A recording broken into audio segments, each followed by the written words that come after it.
yang saya tak ada. Tuan pun begitu juga. Tuan ada kelebihan yang saya tak ada. Setiap kita ni ada kelebihan. Ada kelebihan. Kita ambil contoh. Dalam masyarakat, kadang-kadang orang lihat kelebihan tu apa dia? Pangkatlah, kekayaan. Orang nampak pangkat, dia hebatlah, dia kaya, dia hebatlah. Pandangan mata kasar manusia. Sebab itu seorang ulama tafsir, Syekh Muhammad Mutawalli Asy-Sya'rawi, dia mengajar kita, dia kata begini, kalau kita lihat seseorang tu, katalah orang yang kaya dia tengok orang miskin, maka kata Syekh Sya'rawi, ketika kamu melihat orang miskin, kamu mesti melihat kelebihan yang ada, kelebihan yang ada kepada orang tu. Apa kelebihan dia? Apa kelebihan dia? Kelebihan dia mungkin dari sudut duit dia tak ada, tapi mungkin dia punya zuriat yang ramai. Mungkin. Betul.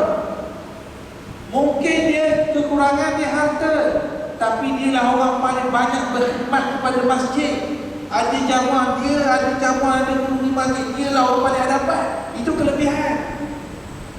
Bahkan kata Syekh Sya'rawi, kalau kamu tak nampak apa kelebihan dia, tak nampaklah kelebihan dia, kamu kena fikir, dia mungkin di sisi Allah kedudukan dia tinggi. Kalau kita guna cara itu tuan-tuan, mudahlah.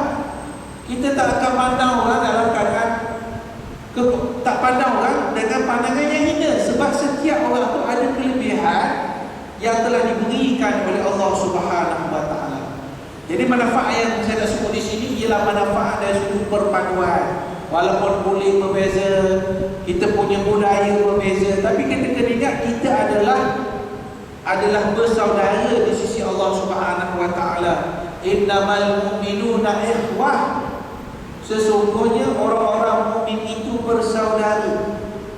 Orang mukmin itu bersaudara, orang mukmin itu ada nilai persaudaraan di sisi Allah Subhanahu Wa Taala. Baik, itu dua. Yang ketiga ialah manfaat daripada sejarah. Kita kalau cerita tentang haji, cerita tentang umrah, cerita tentang Mekah, kita tak boleh lari daripada memperkatakan seorang Nabi. Nabi apa? Kalau cerita haji, Nabi apa yang kita tak boleh lari? Nabi Muhammad tu tak. Mana seorang Nabi ni? Nabi apa? Nabi Ibrahim alaihissalam. Sebab banyak ibadah haji kita ni ada kaitan dengan Nabi Ibrahim. Banyak kaitan dengan kisah Nabi Ibrahim alaihissalam. Apa hebat sangat Nabi Ibrahim, sehinggalah dalam tahiyat kita pun sebut lagi Nabi Ibrahim ni. Quran pun masih sebut tentang Nabi Ibrahim. Kalau nak cerita kelebihan Nabi Ibrahim berdasarkan Quran tu banyak sekali. Banyak sekali. Cuma saya nak petik satu ayat saja, tapi insya-Allah kita renung betul-betul. Ayatnya berbunyi, Allah Subhanahu Wa Taala berfirman, A'udzu billahi minasyaitonir rajim. Bismillahirrahmanirrahim. Wa idhtala Ibrahim rabbuhu bikalimatin fa'atammahun qala inni ja'iluka lin-nasi imama qala wa min dhurriyyati qala la yanalu ahdi zalimin. Maksudnya, dan ingatlah tak kala Nabi Ibrahim ini diuji oleh Tuhannya bikalimatin, dengan beberapa kalimat. Maksudnya, wahai Muhammad, maksud ayat, ingatlah satu ketika dahulu Allah telah menguji Nabi Ibrahim alaihissalam.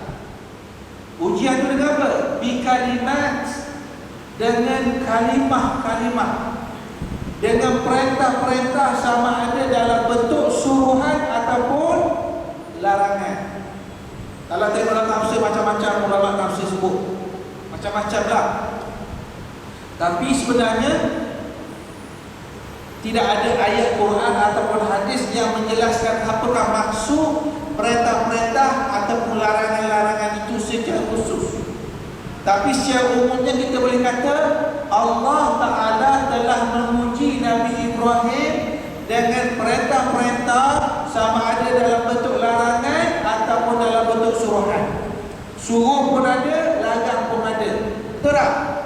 agama macam tu. Agama ni Islam ni ada dua. Buat, jangan buat, itu je. Agama ni kalau kita nak ringkas, perintah ni datang dalam bentuk kamu buat, jangan buat. If'al la taf'al. Contoh, buat sembahyang buat, puasa buat, zakat buat, haji buat, tolong orang buat.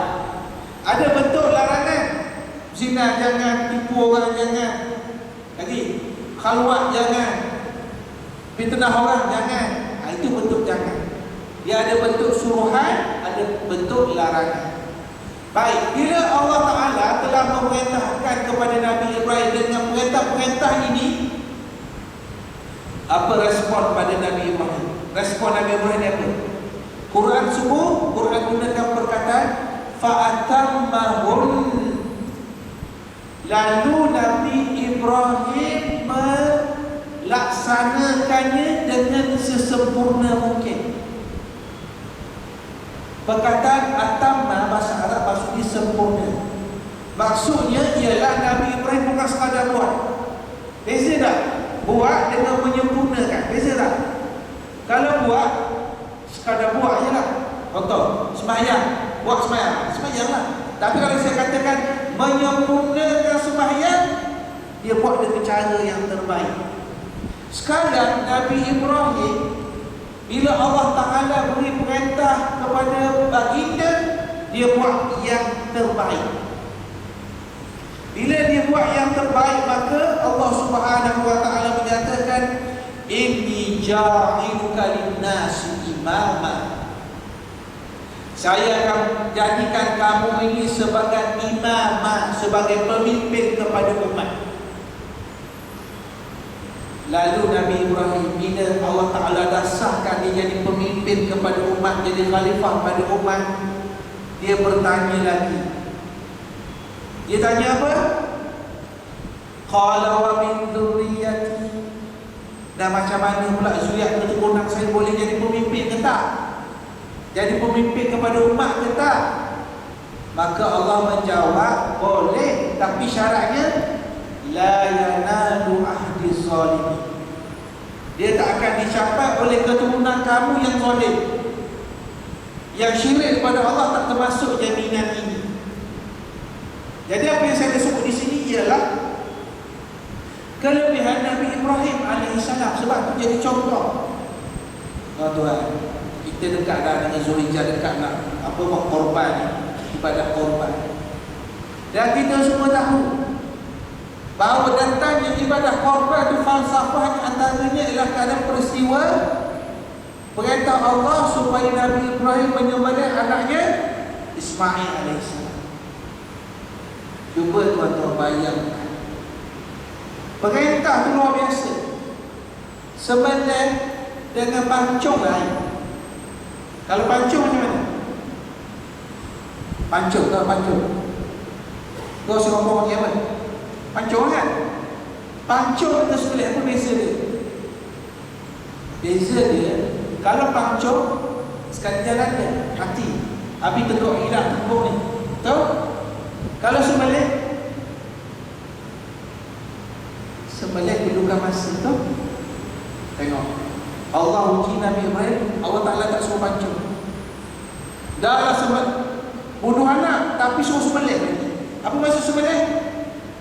Kalau kita sembelih lembu, sembelih kambing, kalau kita tak sampai kita tengok kan, percikan darah ni tak, maknanya makan berapa minit, mungkin 1-2 minit. Itu yang Allah Ta'ala perintahkan Nabi Ibrahim. Tuan-tuan nampak tak maksud saya? Tak. Maknanya betul-betul dia uji. Maknanya dia kena menyaksikan dan dia akan rasa darah tu keluar. Tapi bila datang perintah ni, perintah sembelih anaknya, Nabi Ibrahim patuh. Dan perintah ni tuan-tuan bukan datang wahyu.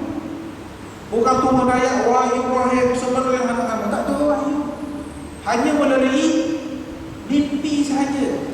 3 malam bertutup, setengah ulama kata 3 malam bertutup mimpi yang sama seperti. Dan bila beritahu kepada anaknya Ismail, Masya Allah, bila tanya kepada Ismail, apa pandangan kamu? Apa jawab Nabi Ismail? if'al ma tu'mar satajiduni insyaallah minas sabirin. Kamu if'al ma tu'mar, kamu buatlah apa yang diperintahkan oleh Allah, kamu akan dapati aku termasuk daripada kalangan orang yang sabar. Jadi inilah kisah Nabi Ibrahim alaihissalam. Contoh kepada kita soal pengorbanan. Kita ada pengorbanan dalam hidup ni. Kena korbankan masa kita untuk datang ke masjid, korbankan masa untuk menghadiri majlis-majlis ilmu, korbankan masa beri pendidikan kepada anak-anak kita. Kita perlu pengorbanan walaupun masa. Perlukan korban duit kita sedikit. Hidup ni perlukan pengorbanan. Itu yang ditunjukkan oleh Nabi Ibrahim alaihissalam. Bahkan yang luar biasa lagi tuan-tuan, bila Allah Ta'ala tempatkan Nabi Ibrahim di Makkah, dalam keadaan air tak ada, tumbuhan tak ada, kosong, diberi kontak ni. Dalam keadaan itu Allah uji Nabi Ibrahim, wahai Ibrahim, kamu kena keluar daripada bumi Makkah, kamu kena tinggalkan anak kamu, kamu kena tinggalkan isteri kamu. Baik, sehingga kan dalam riwayat sebut, bila Ibrahim memberitahu kepada isterinya bahawa dia kena tinggalkan anaknya, maka isterinya Hajar bertanya, Allah amaraka bihada? Adakah ini perintah Allah ke? Tinggalkan kami ni, air tak ada, makanan tak ada. Adakah ini perintah daripada Allah? Allah amaraka bihada? Nabi Ibrahim kata, na'am, ya. Lalu kata isterinya Hajar, idzan la yudayyi'ullah, la yudayyi'una abada. Kalau begitu, perintah daripada Allah, kamu keluar, kamu boleh keluar wahai Ibrahim, dan Allah Ta'ala tidak akan mempersia-siakan kami. Bila kata itu datang perintah daripada Allah Subhanahu Wa Ta'ala. Tuan-tuan, itu kita kata, saya sebut tadi, kalau nak cerita tentang Nabi Ibrahim ni, Masya Allah tuan-tuan, kita yang sangat menarik, banyak perkara boleh kita pelajari. Maka begitulah kita lihat kisah daripada peristiwa Nabi Ibrahim alaihissalam. Baik. Kemudian bila orang tunaikan haji tuan-tuan, macam sahabat-sahabat kita, rakan-rakan kita buat haji ni, kita doakan mereka selamat pulang, betul tak? InsyaAllah selamat pulang. Kalau di Singapura ni 40 hari juga kalau pergi. Lebih kurang 40 hari ya. Selamat pergi, selamat kembali. Dan setiap daripada kita buat haji ke buat umrah ke, kita nak supaya haji kita tu haji yang mabrur. Ada orang tanya tuan-tuan, dia kata mabrur ni apa? Mudah-mudahnya apa? Haji mabrur ni apa?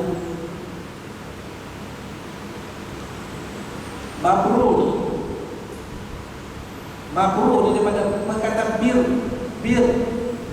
ni baik. Bir maksudnya baik. Bahasa mudahnya al-hajju mabrur ni haji yang terbaik. Haji yang terbaik. Apa maksudnya? Haji yang terbaik. Setengah ulama dia nak mudahkan fahaman, orang faham, dia kata haji mabrur maksudnya al-hajjul maqbul. Haji yang diterima oleh Allah Subhanahu Wa Ta'ala. Haji yang diterima oleh Allah Subhanahu Wa Ta'ala. Tuan-tuan, dalam ibadah ada dua perkara. Pertama, kita buat ikut rukun, ikut wajib sah. Itu satu. Peringkat kedua, amalan kita itu diterima oleh Allah Ta'ala. Dua perkara. Pertama kita buat, yang kedua minta amalan kita itu diterima.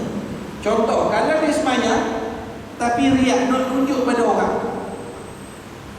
belakang dia nak suruh kata, oh bagus, alih budak ni. Tak tu. Dari sudut kewajipan memang dia buat. Tapi dari sudut penerimaan, sembahyang ni tak diterima oleh Allah sebab dia buat kerana manusia, tunjuk pada manusia. Jadi mudah-mudahan bila kita buat haji ke, kita buat umrah ke, haji kita tu diterima oleh Allah, umrah kita diterima oleh Allah. Caranya macam mana? Waktu kita buat tu, para ulama kata kita kena buat al-ijyan ala wajhil akmal. Kita kena buat sesempurna mungkin. Lepas tu kena belajar dulu. InsyaAllah tuan-tuan, kita nak pergi haji umrah ni kena belajar betul dulu. Buat betul-betul. Kena sempurna, buat sebaik mungkin. Sebaik mungkin kita kena buat. Yang kedua, al-ijyan fihi bi'amalin fihi bir. Kita buat haji atau umrah, di samping itu kita tambah amalan kebaikan. Contoh, saya beri contoh tadi kan. Saya kata orang sesat dalam masjid, betul tak? Daripada kita duduk dalam hati kita, oh dia sesat, lebih baik kita pergi dekat dia, kita tanya dia, abang nak masuk, abang pintu mana tadi? Oh, saya pintu Malik Abdul Aziz. Pintu di depan, bang. Sepatutnya pintu. Sepatutnya apa? Buat benda baik. Ataupun kita keluar, umpamanya kita ada tertentu, kita nak buat, kita nak kata nak tawaf sunat lah, nak pergi dah tawaf sunat. Bila on the way nak pergi tengok ada seorang makcik, kita pun tengok ni, dia Malaysia tu, Singapura ni, makcik duduk pusing-pusing, kita pergi, makcik pergi mana je? Oh, makcik sebenarnya pada pagi tadi lagi ni, kami tak jumpa hotel makcik. Orang tak faham ibadat, dia kata macam ni, makcik cek sendiri boleh tak? Sebab saya nak etikah ni. Sepatutnya apa yang perlu dibuat? Patutnya dia kena tangguhkan dulu tawaf sunat tadi. Etikah tu pergi tolong makcik tu. Tolong ni bukan tolong pikul dia dah. Tolong tengok.